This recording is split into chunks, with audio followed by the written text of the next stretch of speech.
Yan yung alon ng seawall ng Ulas. Ayan mga kamanoy, ng Ulas. Ayan, si Batik, Walat. Yan yung alon mga kamanoy ng seawall. Ayan o. Woo! May mga street light na rin dito mga kamanoy, mga pa-solar. Boy! Ayan mga kamanoy, yung nangyari sa Ulas. Yan!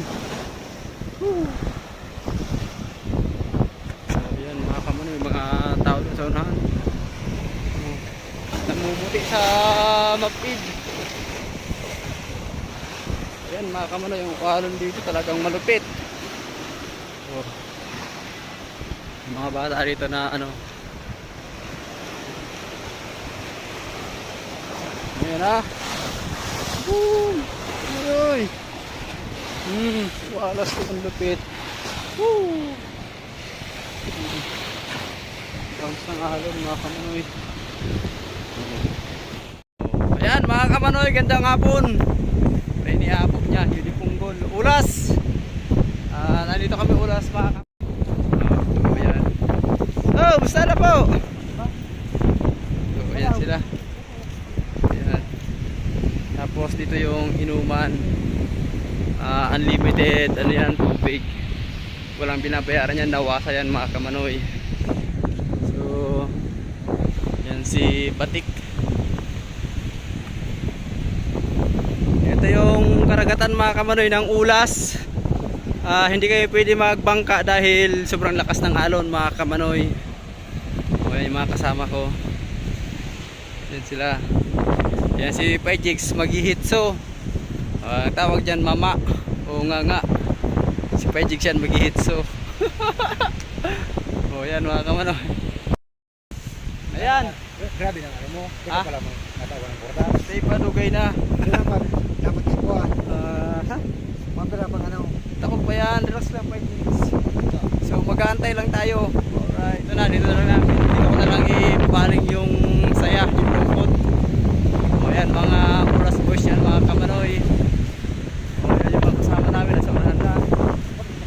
Yung dagat. So kung nakikita nyo namumuti, malakas yung alon na yan mga kamanoy. Doon o, sa malayo na yun. Namumuti talaga mga kamanoy. Lululod talaga niya ng motor. Kaya naglalakad lang kami. Ayan. Yung mga kasama ko. Ayan, dinadaan na lang nila sa ano, usapan yung ganyan o.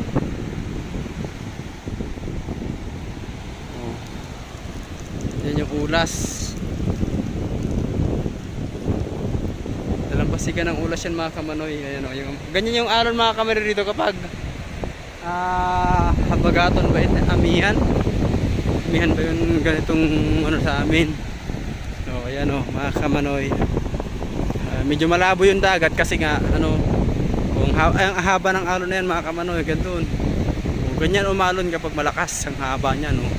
Namumuti talaga. Ayan o. Nahuli na si Kamanoy. Ayun na, iniwanan si Kamanoy. Iyak na. Iyakan time. Yan mga kamanoy, tawag ng tungkulin. Kaya nandito kami sa Ulas ngayon. Kahit malakas naman yung ano man sitwasyon yan. Pumupunta kami ng Ulas. Kapag tutupad kami mga kamanoy.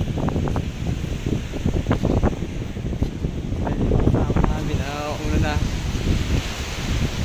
Malupit sila. Alright.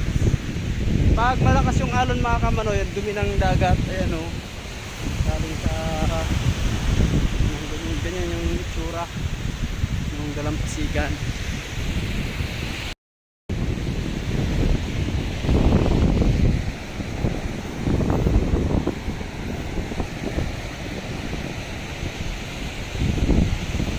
Ganito yung alon mga kamanoy. Magalaw niya ng ano alon, yung tubig. Sama na namin.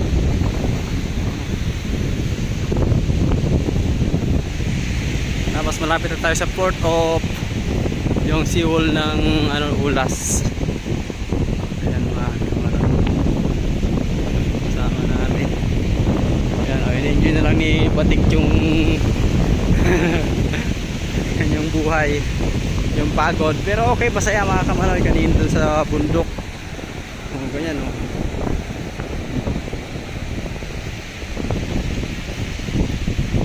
Sobrang dumi mga kamanoy kapag malaki kasing baha. Ayan, ganyan yung dagat mga kamanoy oh. Pero pag hindi na maalon, malinis yan mga kamanoy. Kumbaga yung dumi dyan sa kalagitnaan ng tubig, yan dito. Ayan oh. Walang motor na pumupunta dyan sa laot mga kamanoy kasi sobrang talaga lakas ng tubig. Ayan naman. Doon kami sa bundok na yun mga kamanoy, dumaan.